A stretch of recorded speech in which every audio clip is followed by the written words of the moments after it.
Primero, empecemos hablando de la variedad que encontramos de los cuidados que ofrecen los padres a las crías. Y tenemos diferentes tipos. El primero es el cuidado que otorga la madre a las crías. Este es el más común en todo el reino animal. Después tenemos el cuidado que otorga solamente el padre a las crías. Y de este caso no encontramos muchos ejemplos, pero ahorita vamos a mencionar algunos. Tenemos también otras especies donde son ambos padres, el madre y el padre, los que se quedan a cuidar a las crías.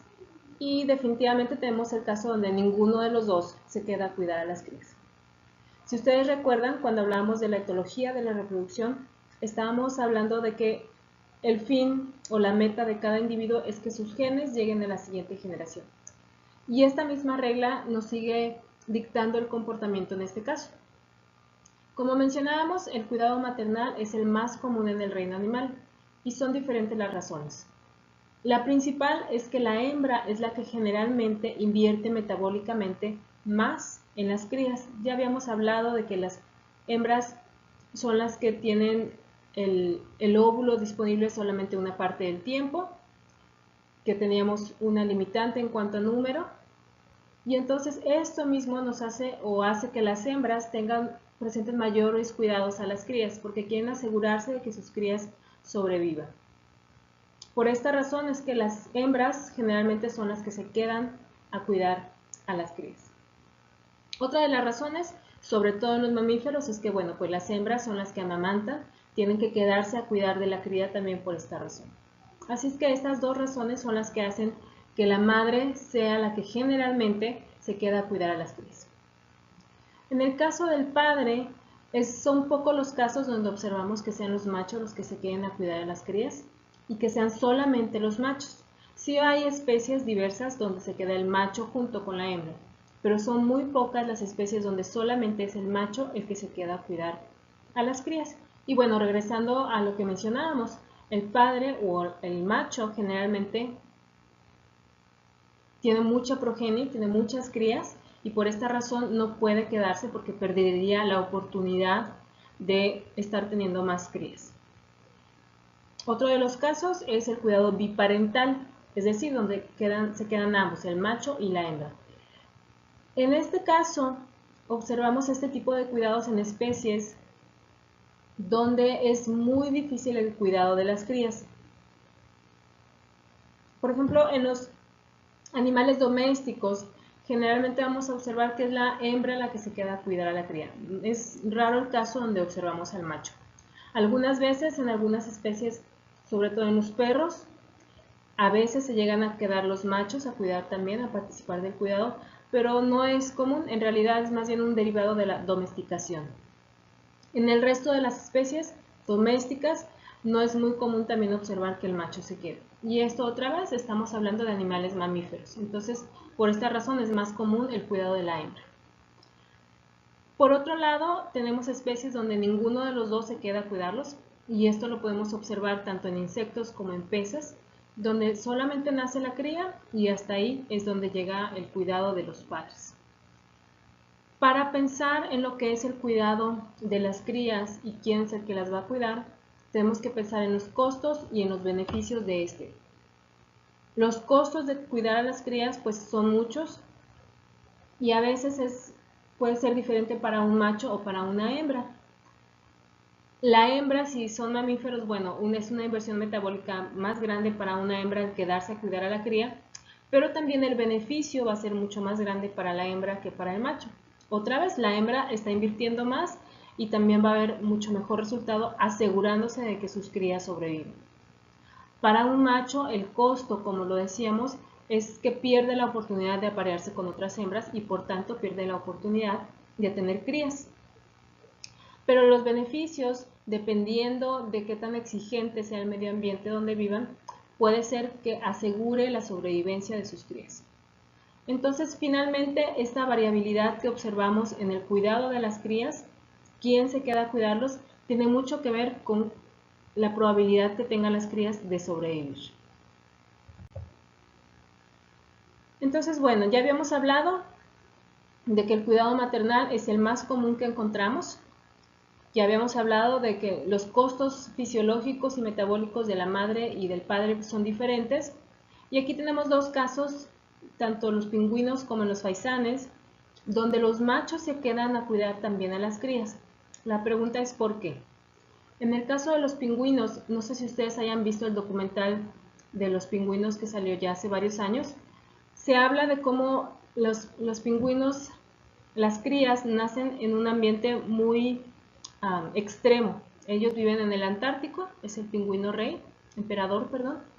Ellos nacen en el Antártico, entonces hace mucho frío. En donde nacen están muy alejados de donde consiguen alimento.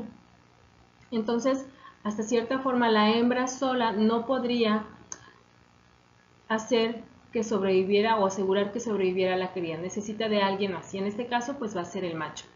Si ustedes vieron el documental, la hembra se va una semana, una vez que nace la cría, la hembra se va una semana, se la deja al macho, mientras que la hembra busca alimento. Después de una semana regresa la hembra y es el macho el que se va. Entonces toman turnos para no dejar solo a la cría porque hay muchos predadores y pueden comérselos. En este caso vemos que es muy extrema la importancia de que esté la madre y el padre. Entonces, en estos casos estamos hablando no solamente del costo fisiológico que tiene tener a las crías, sino de que realmente tienen que asegurarse de que estas crías sobrevivan. Bueno, esto es lo que mencionábamos anteriormente, que las hembras, a diferencia de los machos, han invertido mucha energía para crear un huevo, en el caso específico de las aves. Así es que esta inversión tan alta que hicieron también les incentiva para asegurarse de que sus crías lleguen a sobrevivir. Es lo que habíamos estado mencionando anteriormente. Hay casos en que son los machos los que cuidan a las crías. Únicamente los machos, las hembras se van. Entonces aquí tenemos estas fotografías de este pez que se llama espalda de espinas. Si ustedes alcanzan a ver, aquí tiene unas espinas, de ahí recibe su nombre. Y este pez tiene un comportamiento muy interesante en cuanto al cuidado de las crías. En este caso, estos peces habitan en diferentes ambientes. Hay ambientes en los que habitan donde existen peces caníbales, es decir, se comen a otros peces. También encontramos a este pez también en otros ambientes donde no hay peces caníbales. Y lo que encontramos es que cuando el pez habita con otros caníbales, entonces el macho se va a quedar a cuidar a los huevecillos. En este caso todavía no son las crías porque todavía no nacen, pero se queda a cuidar a las crías. Sin embargo, cuando encontramos a esta misma especie de pez en un ambiente donde no hay canibalismo, entonces generalmente el macho no se queda a cuidar a los huevecillos. Y no solamente se queda a cuidarlos para asegurarse de que no se los coman. También se ha comprobado en diferentes estudios que las hembras prefieren depositar sus huevos en nidos donde ya hay machos cuidándolos. Entonces, cuando hay un macho cuidando, no solamente está asegurándose de cuidar que no se coman a esos huevos, sino que también está atrayendo la atención de las hembras para que otras hembras depositen ahí sus huevos. Este último ejemplo nos demuestra que hay casos donde el costo de dejar o de no cuidar a las crías es mucho más alto que el de cuidarlas. Entonces, como dice aquí, si el radio del costo y el beneficio es más bajo para la hembra que para el macho, entonces es de esperarse que la hembra contribuya más al cuidado de las crías. Si por el otro caso este costo es mucho más bajo para el macho, es decir, hay mucho costo pero también hay mucho beneficio, entonces también podemos esperar que el macho sea el que se quede a cuidar a las crías o que sean los dos. Entonces lo que nos va a dictar cuál es el comportamiento o quién es el que se va a quedar a cuidar a las crías es el costo-beneficio. ¿Cuál es el costo que tienen y cuál es el beneficio que van a obtener? Por esta misma razón, las hembras, cuando saben que hay un costo alto, pueden aparearse con más de un macho. Esto es para asegurarse de que los machos también tengan cierta inversión en las crías o puedan pensar que tienen esa inversión y por esta razón a veces se pueden quedar a cuidar también a las crías. Otros ejemplos de cuando el macho se queda a cuidar a las crías es el ejemplo del caballito de mar, y este ya lo habían visto ustedes en el video que vieron hace un par de semanas. Y en este caso vemos que el caballito de mar no es tanto que se quede a cuidar a las crías, sino que propiamente hablando él es el que se queda embarazado. En este caso podemos pensar que el costo que tiene es muy alto porque bueno, el macho se queda embarazado, pero por otro lado el beneficio que puede tener quedarse a cuidar a sus crías es muy alto porque en su hábitat hay muchos depredadores, sobre todo para las pequeñas crías. Como ustedes lo vieron en el video, en el caso del caballito de mar, él está embarazado, pero una vez que expulsa a las crías que vienen en nacimiento, después de esto ya no se ofrece ningún otro tipo de cuidado paternal a las crías y la hembra también ya no está presente. Bueno, aquí en la diapositiva tenemos la historia de lo que ahorita mencionábamos del pez de las espinas, que defiende a su nido o no defiende a su nido dependiendo de si hay o no hay caníbales. Otro ejemplo del cuidado de los machos hacia las crías, donde vemos que puede variar, a veces los cuidan, a veces no los cuidan, es el caso de los cíclidos africanos. Los cíclidos africanos son unos peces bastante comunes en las peceras caseras. Aquí específicamente estamos hablando del pez San Pedro. En este pez, tanto los machos como las hembras tienen la habilidad de cargar a los huevecillos en la boca. Esto lo hacen porque generalmente hay un alto índice de depredadores en el hábitat. Entonces lo pueden hacer tanto el macho como la hembra. No siempre lo hacen, pero cuando lo hacen, como dice en la diapositiva, pierden la habilidad de comer porque bueno, tienen la boca llena con los huevecillos, así es que empiezan a perder peso. El hecho de que estén perdiendo peso también va a tener un efecto en el tiempo que van a tardar para poder volver a fertilizar los huevecillos. Y generalmente esto tiene consecuencias más fuertes o más graves para la hembra. Cuando la hembra es la que carga los huevecillos, esta va a tomar todavía mucho más tiempo para poder poner huevos otra vez. En el caso del macho no es tan fuerte la consecuencia, pero también por otro lado el beneficio que obtiene el macho al cuidar los huevecillos no es tanto como dice aquí.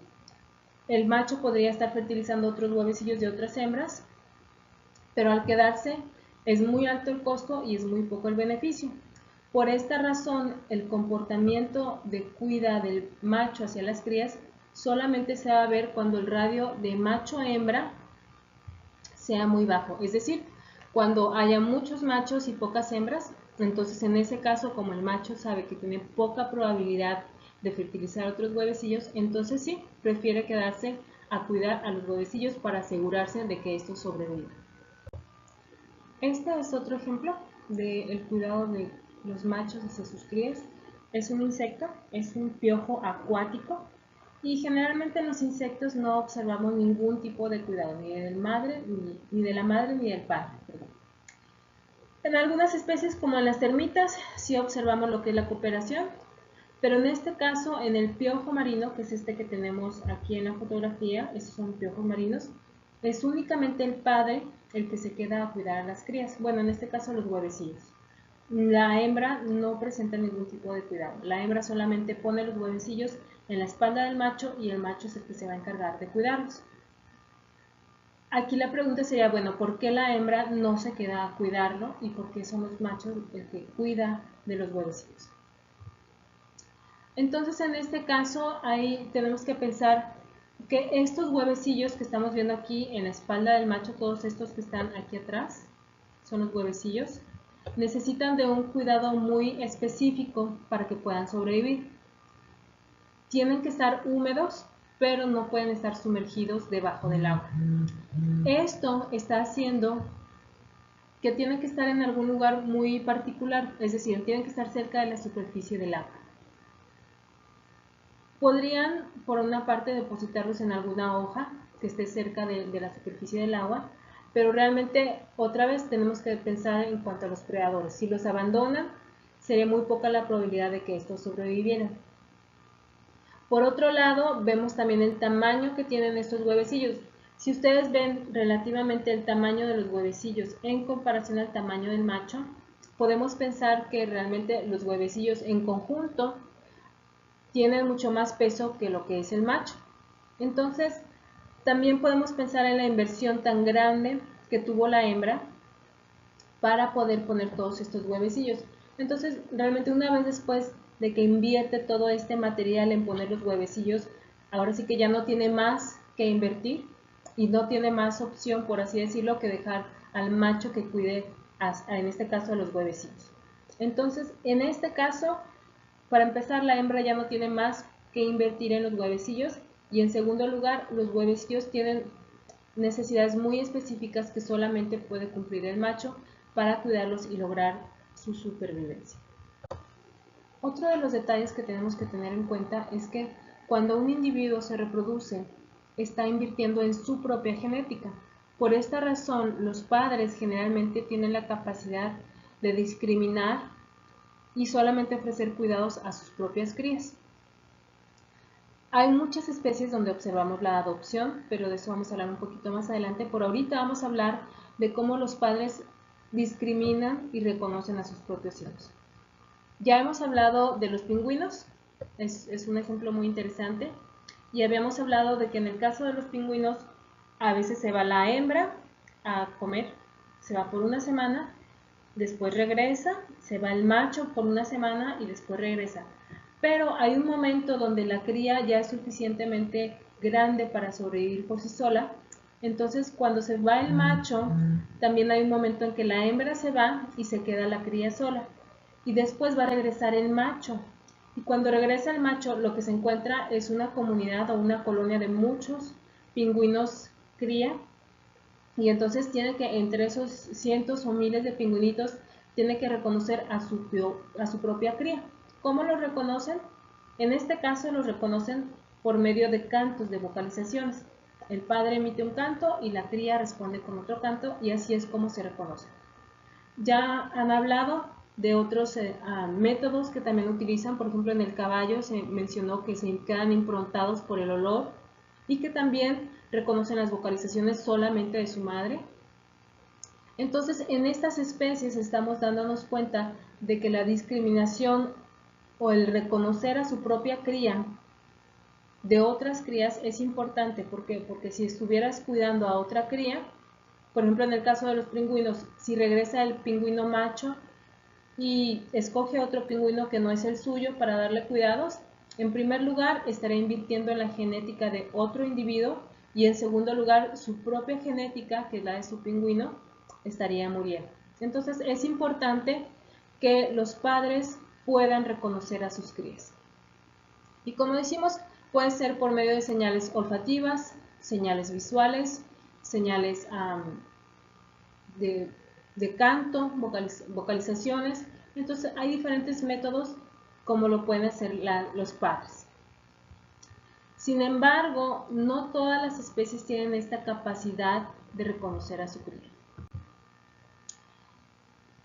Para reconocer a la cría, como decimos, se utilizan señales ya sean olfativas o visuales o acústicas. Y para poder hacer esto, tenemos que pensar que el individuo, los padres, tienen que tener desarrollada esa capacidad.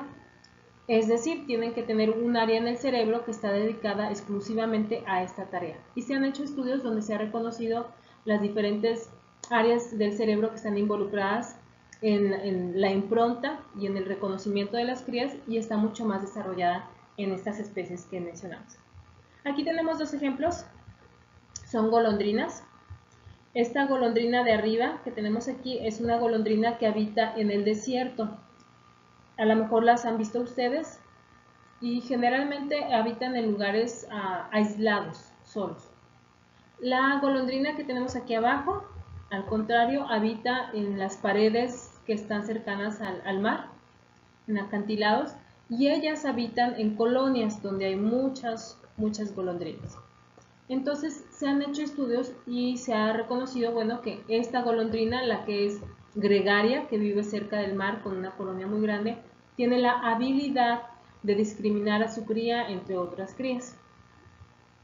Esta golondrina de acá arriba, que vive sola, no tiene esa misma habilidad. Se hicieron estudios donde se les intercambia a la cría y en efecto la golondrina que vive sola no sabe, no se da cuenta que le cambiaron a la cría, sigue alimentándola y cuidándola como si fuera su propia cría, pero la golondrina que vive en una comunidad, en colonias, cuando le cambian a la cría, sí se da cuenta que le cambian a la cría y rechaza a la cría que no es de ella. Entonces, bueno, esto nos habla de qué tan importante es el reconocer a las crías para poder otra vez asegurarnos de que el beneficio de la sobrevivencia de las crías pueda continuar. Siguiendo esta línea de pensamiento, la adopción no es en el mejor de los intereses de la genética del individuo, porque entonces un individuo estaría invirtiendo su cuidado y su tiempo en la genética de alguien más. Entonces, generalmente con este pensamiento observamos que algunas especies, por ejemplo en los felinos, los leones, por ejemplo, asesinan a las crías de una hembra si las crías no son de él. Entonces, cuando un león llega con una hembra nueva y esta hembra tiene crías, entonces el león lo que hace es matar a las crías. Por esta razón, algunos felinos, sobre todo en el caso de los domésticos y también en el caso de los salvajes, las hembras se aseguran de aparearse con más de un macho. Esto hace que la probabilidad de que el padre sea cualquiera de ellos sea muy alta. Entonces, por esta razón se aseguran de que los machos no asesinen, no les hagan algún tipo de daño a las crías. Es el caso que también tenemos en los pájaros azules del oeste. También cuando el padre, o el macho más bien, no está seguro de que él es el padre, entonces no ofrece cuidado a las crías. Entonces, en este caso hicieron un estudio donde quitan al macho en diferentes tiempos de la fertilidad o del ciclo estral de la pajarita. Y entonces lo que van haciendo es que quitan al macho durante la temporada cuando la hembra está fértil, quitan al macho, es decir, empieza la temporada y quitan al macho. Y hay otro grupo donde apenas va a empezar a ser fértil la hembra y la quitan al macho, es decir, le quitan la probabilidad de ser el padre. Entonces, cuando el macho tiene la duda de si es o no es el padre, aunque no sea él, pero si tiene la duda, entonces en ese caso va a cuidar a las crías. Cuando está seguro de que no estuvo con la hembra durante este periodo, entonces no cuida a las crías porque sabe por seguro que él no es el padre de las crías. Hay, sin embargo, muchos casos donde se da la adopción en los animales. Y vamos a ver primero este ejemplo y después vamos a hablar de otros ejemplos. En este caso, en donde las aves, bueno, en este caso es un pato, tienen muchas crías, la adopción es hasta cierta forma común. Ya habíamos dicho que no es conveniente, sin embargo aquí es bastante común. ¿Por qué? La adopción en este caso,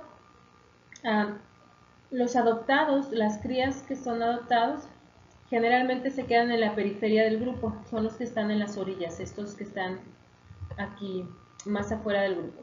Entonces, ¿cuál sería el beneficio de tener estas crías? Que cuando un predador ataca, generalmente a los primeros que se va a comer, pues van a ser aquellos que estén en la periferia, o por otro lado, pues aquellos que son adoptados. Entonces, hasta cierta forma, la adopción puede tener ese beneficio, diluir el riesgo de perder a una de tus crías con un predador. Entonces, a veces se adopta con ese beneficio. Hay otros tipos de adopciones, lo vemos en animales domésticos, los vemos en animales silvestres. Inclusive hay casos donde la adopción se da entre diferentes especies. No sé si ustedes vieron el video de una chita que caza a un chango, pero a la hora de que mata al chango, que era una hembra, se da cuenta de que tenía una cría. Entonces en ese momento adopta, por así decirlo, a la cría, se la lleva al árbol y la cuida e inclusive la defiende de otros predadores. Entonces vemos ese caso, vemos casos de adopción entre la misma especie, es muy común también en vacas, en chivos, en borregas, también es muy común la adopción. En este caso, la adopción puede darse por la variación en los niveles hormonales. Podemos observar casos donde, por ejemplo, una borrega tuvo a su cría y se muere esta cría. Como tiene todavía los niveles hormonales altos de oxitocina, estos van a hacer que busque adoptar a una cría. Entonces es bastante común por desajustes hormonales, porque perdieron a la cría o por diferentes razones nutricionales puede darse lo que es la adopción. Inclusive a veces se roban a las crías, que también es bastante común. Otro de los temas que es muy interesante es el parasitismo. Ya habíamos hablado de este al principio del semestre, no sé si recuerdan.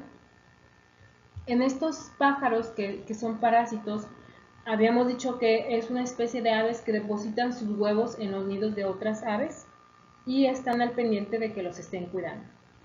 En este caso aquí, en la parte superior, tenemos el nido de los pájaros hospederos, es decir, de los que reciben a los parásitos.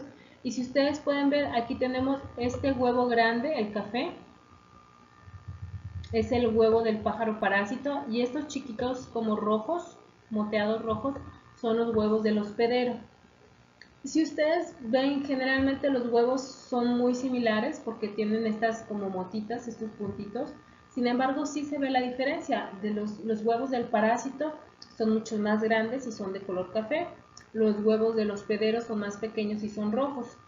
Aquí en la parte de abajo otra vez tenemos a las crías.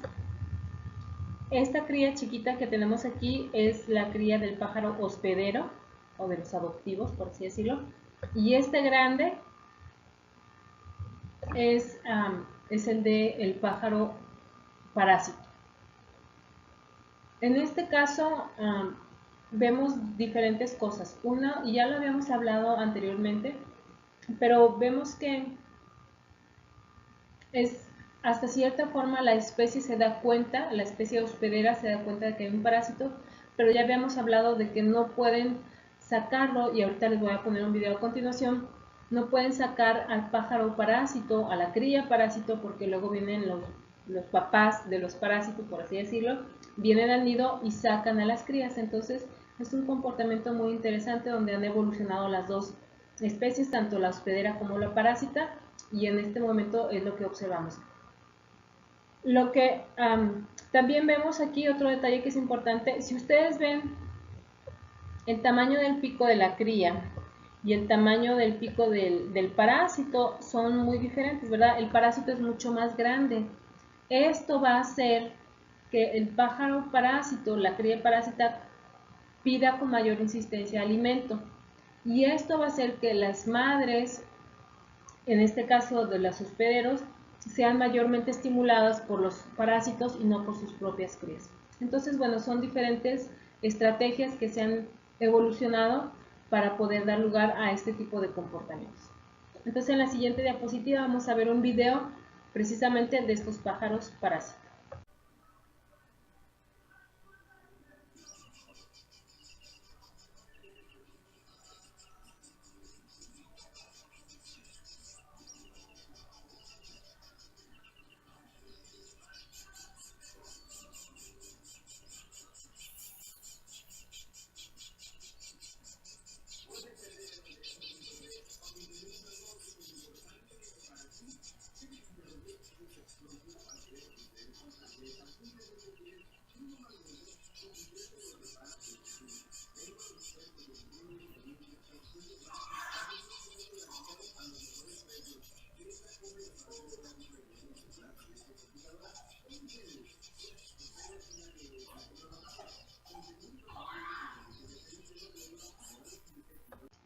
Otra de las cosas interesantes es el favoritismo en los animales. En los animales se presenta una cierta selección, por así decirlo, hacia las crías que más estimulan a los padres. No vamos a observar lo que se conoce como cuidado democrático, es decir, no cuidan a todos por igual. Sí muestran cierta preferencia por las crías, y esta preferencia se va a ver basada en la estimulación que las crías le den a los padres.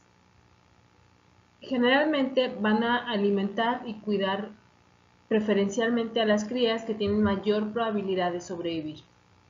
Así es que no podemos decir que los padres quieren a todos sus hijos por igual, siempre hay en realidad algún tipo de favoritismo. Por otro lado, también tenemos lo que se le conoce como el conflicto padre-cría. Porque bueno, por un lado, si pensamos en los padres que están buscando que su genética llegue a la siguiente generación, los padres querrían que todas sus crías sobrevivan. Sin embargo, si pensamos en las crías, estas prefieren sobrevivir ellas.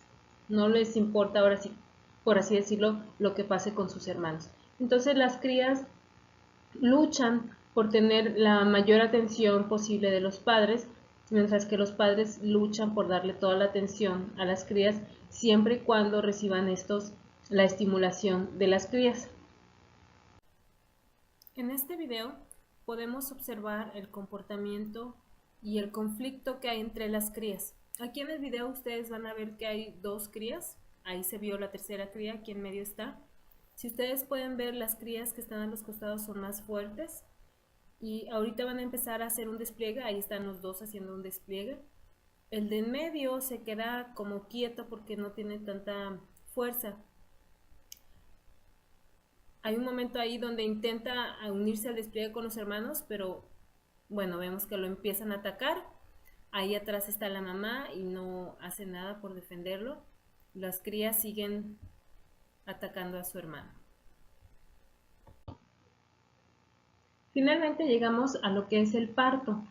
El parto, desde el punto de vista etológico, es realmente un proceso de formación de vínculos. Ya hemos hablado de que dentro del parto hay varias hormonas que están involucradas. Una de las principales hormonas es definitivamente la oxitocina. La oxitocina es la encargada de iniciar la labor de parto. También la oxitocina se involucra en lo que es la bajada de la leche de la madre. Pero más importante todavía es que la oxitocina se le conoce como la hormona del amor.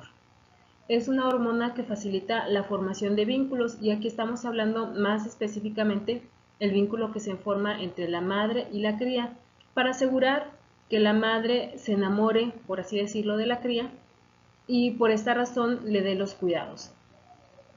Hay varias cosas que son importantes. Como decimos, en el parto se están liberando hormonas, se están formando vínculos, pero es muy importante que el medio ambiente sea el adecuado. Sobre todo tenemos que tener en cuenta la parte de los predadores o de que la madre se sienta incómoda o que haya algún peligro presente. Se habla de varios casos, sobre todo en venados, que son animales muy nerviosos, que ya están en el proceso de expulsión del parto y se presenta algún predador o se presenta algún peligro y reabsorben el feto o el producto, lo reabsorben y se escapan y ya bueno, más adelante pues se sigue con lo que es el parto nuevamente. Esto es análogo a lo que encontramos o observamos en los humanos, que una vez que empieza el parto, empieza el proceso de parto en casa, la mujer, y una vez que llega al hospital se siente insegura, se siente incómoda, se detiene el proceso hormonal y muchas veces pues se detiene lo que es el parto, ¿verdad? Entonces llega al hospital y le dicen, no señora, usted no tiene nada, y la regresan a la casa.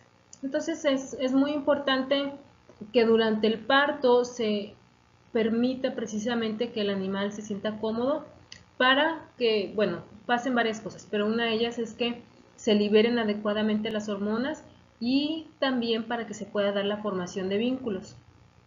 Como dijimos, la oxitocina está subiendo mientras el parto va progresando. Cuando nace la cría, y esto fue algo que ya han mencionado sus compañeros, cuando nace la cría generalmente lo primero que sale en la parte de la cabeza del individuo. Entonces, si ustedes se fijan, cuando nace una cría, los ojos, bueno, en algunos animales salen cerrados los ojos, pero una vez que abren los ojos, generalmente los ojos son muy grandes. Esto está biológicamente diseñado para que la madre o el padre, dependiendo de la especie que hablemos, se enamore de la cría. Y ustedes van a ver que en todas las especies animales, las crías tienen los ojos muy grandes. Esta es una de las principales formas como se forman los vínculos entre la madre y la cría. Es muy importante que tengan esta presentación las crías. También los sonidos que emiten las crías son muy importantes. Otra vez, para facilitar esa formación de vínculos. Ya nos han hablado de cómo se forma el reconocimiento o la impronta de la madre a la cría y de la cría a la madre, y los sonidos pues definitivamente son muy importantes, igual que los olores. Esta impronta maternal o impronta en la cría se da precisamente en los primeros instantes de vida. Ya no lo mencionaban en caballos, creo que es después de 1 hora, ya una vez que se puede levantar la yegua. En perros y gatos también son las primeras horas. En perros y gatos la ventana para la impronta es un poquito más larga, en caballos es mucho más corta, en vacas también es un poquito más larga, y es importante que conozcamos estos tiempos precisamente para no interrumpir la formación de esta impronta maternal. Es muy común que veamos personas no veterinarios, o sea, los dueños de los animales, que interrumpan este proceso de parto, y puede tener consecuencias, no siempre, pero sí puede tener consecuencias. Entonces, es algo importante que tenemos que respetar. Ahora bien, uno de los aspectos importantes dentro del parto es la placentofagia, es decir, cuando los animales, las hembras, ingieren la placenta. Esta es una práctica bastante común en los animales. Casi podríamos decir que es de ley que las hembras se comen la placenta justo después del parto. Inclusive en los humanos es una práctica que está ganando adeptos. De hecho, creo que esta semana o la semana que entra va a haber un curso de encapsulación de placenta aquí en El Paso para mamás. Entonces, tiene varios beneficios la placentofagia. Hablando estrictamente en los animales, una de las principales funciones que tiene la placentofagia es evitar los predadores. Como decíamos, los animales presas sobre todo tienen mucho cuidado con los predadores, entonces una de las formas de remover los rastros es ingiriendo la placenta. Definitivamente también tiene un aporte nutricional, toda la sangre que va dentro de la placenta, que la consumen, y todos los nutrientes que tiene la placenta que habían servido para alimentar a las crías. Obviamente al momento de ingerirla, la madre pues también gana todos esos nutrientes. Se habla mucho de que ingerir la placenta ayuda para los niveles de oxitocina y otra vez para lo que es la bajada de la leche. Entonces, nutricionalmente es algo muy, muy importante. Ahora, la formación de vínculos también se da a través de lo que es la placentofagia. Generalmente, la madre después del parto lo primero que hace es ingerir la placenta y limpiar todo rastro que pueda haber del parto, ya sea sangre o líquido amniótico, todo lo que hay. Y en el momento que está limpiando, que está lamiendo todos los rastros que pueda haber, ahora sí que por así decirlo, se encuentra a la cría, como también está llena de sangre y de líquido amniótico, la empieza a chupar, la empieza a lamer para limpiarla. Y entonces en este momento es donde se empiezan a dar los vínculos también. La liberación de oxitocina generalmente se da por movimientos o contactos repetitivos, como lo que es un masaje, por ejemplo, y como lo que es el acicalamiento que le da la madre a la cría. Entonces realmente cuando empieza el acicalamiento no es tanto que quiera limpiar a la cría, sino que realmente está limpiando el área de cualquier rastro que se le puede dejar al predador. En ese momento se encuentra la cría, al momento que ingiere la placenta se eleva la oxitocina, sigue acicalando a la cría, se eleva también la oxitocina en la cría, y entonces estas dos hormonas en niveles muy altos hace que se dé un enamoramiento entre lo que es la madre y la cría. Por esta razón es muy importante que también no se interfiera en este momento específicamente. En la mayoría de los videos que encontramos en internet de partos, vamos a observar que una práctica muy común es que el veterinario, el hombre, la persona que está ahí, se acerca y rompe la bolsa y empieza a limpiar la cría. Esto es un problema porque puede llegar a interferir con la formación de vínculos entre la madre y la cría, porque no se da precisamente esa liberación de oxitocina. Sobre todo podemos observar que se complique si son madres primerizas. Ya en multíparas a lo mejor no hay tanto problema, pero en primerizas es muy delicado hacer este tipo de intervenciones. Bien, finalmente hablemos del amamantamiento. Los animales domésticos en su mayoría son mamíferos, a excepción de las aves. Y por esta razón observamos, y es muy importante que conozcamos el amamantamiento desde el punto de vista conductual. El amamantamiento definitivamente juega una parte muy importante en la nutrición de las crías, pero también el amamantamiento es una parte muy importante en las relaciones sociales. En todos los animales donde se da la jerarquía, como por ejemplo en los caballos, en las vacas, en los borregos, el amamantamiento también es una forma de heredar la jerarquía. Es decir, mientras una yegua esté amamantando a su potro o potrillo, ese potrillo va a tener el mismo rango jerárquico que la madre. Entonces, muchas veces el amamantamiento se prolonga más allá de los 6 meses normales o de los 6 meses recomendados, y a veces no es tanto la razón por la parte nutricional, sino por la parte social. Siempre que la yegua quiera seguir guardando ese lugar jerárquico para su cría, es importante que continúe con lo que es el amamantamiento.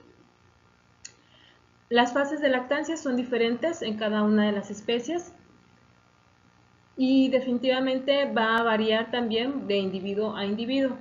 Es importante que reconozcamos que las necesidades van a cambiar en cada individuo dependiendo de la edad, y por esto vemos que varían los tiempos, que varían no solamente la duración del amamantamiento, es decir, cuánto dura cada alimentación, sino que también va a variar en lo que son los contenidos nutricionales. Y ya lo he mencionado, la leche va cambiando de acuerdo a la edad de las crías. En los humanos, por ejemplo, se ha demostrado que la leche puede llegar a cambiar no solamente en los contenidos nutricionales, sino en la cantidad de líquido que contiene la leche. Mientras más calor hace o mientras más sed tiene el bebé, la leche materna se vuelve más líquida para saciar la sed de la cría. También, por ejemplo, si el bebé está enfermo, cambian los contenidos nutricionales de la leche materna para ayudar en esta enfermedad. Si tienen gemelos, si la mamá tiene gemelos y les da pecho a los bebés, se ha demostrado que cada pecho se va a adecuar a las necesidades que tenga cada uno de los bebés. ¿Cómo se hace esta adecuación en la leche materna? Por medio de la estimulación que pueda hacer la cría hacia la madre. Entonces es un proceso donde se va dando la retroalimentación tanto de la madre a la cría como de la cría a la madre. Ahora bien, por otro lado, no desde el momento que la cría se pega a la ubre de la madre va a empezar a bajar la leche. La bajada de la leche, como decíamos, va a responder a los estímulos que la cría pueda darle. Entonces, en la mayoría de las especies hay una primera fase en la lactancia, es decir, las crías se pegan a la ubre de la madre o empiezan el proceso para estimular la bajada de la oxitocina, que va a ayudar a la prolactina y efectivamente también a la bajada de la leche. Entonces, por ejemplo, en los perros observamos que cuando recién se pegan a la ubre, que empiezan con la lactancia, empiezan a masajear con las patitas. Lo mismo los vemos con los gatos, hacen este movimiento con las patas. Inclusive después en los gatos, algunos de ustedes quizás han observado que los gatos todavía juegan a hacer estos movimientos, sobre todo cuando están en la etapa de cortejo. Esto es porque les recuerda precisamente esa estimulación que le daban a la madre. Entonces, mientras están haciendo estos movimientos, masajeando ya sea con las patas, los perros y gatos, los caballos, vacas, caballos, vacas, borregos, ellos se estimulan dando con la cabeza golpes también en la ubre. Todo esto es una estimulación para que empiecen a secretar la oxitocina, a bajar la leche, y entonces más o menos toma 30 segundos. Ese es el tiempo real que toma para bajar la leche. Entonces, ya que la leche está bajando, no dura generalmente más de 2 minutos en bajar, dependiendo de la especie, pero aproximadamente 2 minutos, que hay una bajada de leche.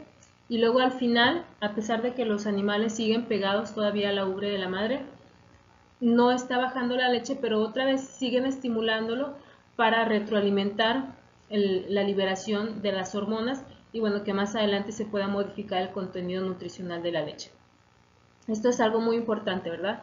Sobre todo, tenemos que poner atención cuando hay problemas en cuanto a la ganancia de peso. Si alguna cría no está ganando bien peso, se puede observar si en realidad está bajando la leche por medio de estas señales que ya decíamos. En los cerdos, no lo mencioné, los cerdos Generalmente se les corta la cola porque pueden tener problemas de canibalismo, pero si tienen la cola, los cerditos generalmente cuando están nerviosos enrollan la cola, cuando ya están relajados la relajan así propiamente. Entonces podemos observarlo. En los cerditos, y creo que esto lo vieron en los videos, en los lechones, ellos tienen un orden en las ubres de la madre. Cada quien tiene su lugar. Y vamos a observar, eso es muy claro, en los lechones se observa muy claramente cómo está enrollada la colita y luego la van liberando, por así decirlo, ¿verdad? La van relajando. Es muy similar a lo que se ve en los humanos. Cuando los bebés empiezan a alimentarse, cuando empiezan a comer, generalmente tienen las manitas arriba, así apachurradas o cerrando el puño, y conforme van comiendo y se van saciando, empiezan a relajar las manos y empiezan a soltar los brazos. Esto, la relajación de las extremidades, también lo vemos en perros, lo vemos en gatos, conforme van quedando llenos con la leche materna, es la señal que vamos viendo.